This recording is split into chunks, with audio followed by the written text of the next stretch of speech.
Salut, comment allez-vous? J'espère que vous vous portez très bien. La vidéo d'aujourd'hui se basera sur la description de la provenance des éléments nutritifs que contiennent les aliments que nous consommons ainsi que leur passage dans le sang. Il faut notifier que la digestion commence dans la bouche et se termine dans l'intestin grêle avec la formation du chyle. Le chyle est constitué de l'eau, des sels minéraux, des vitamines, du glucose, des acides aminés, des acides gras ou glycérol. Chaque constituant du chyle est appelé nutriment. L'eau, les sels minéraux et les vitamines sont déjà à l'état de petites molécules, donc ne subissent aucune transformation chimique.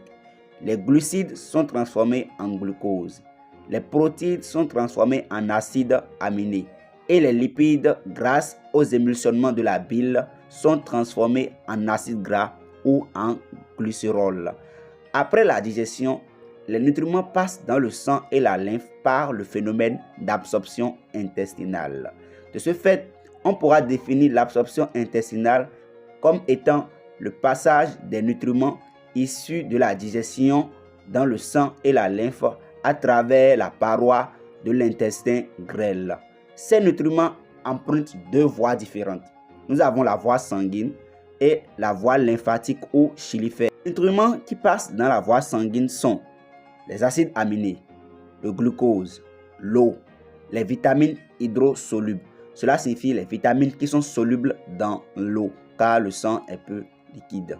Maintenant, la voie lymphatique ou chylifère. Les nutriments qui y passent sont les acides gras, les glycérols, les vitamines liposolubles, c'est-à-dire les vitamines qui sont solubles dans les lipides.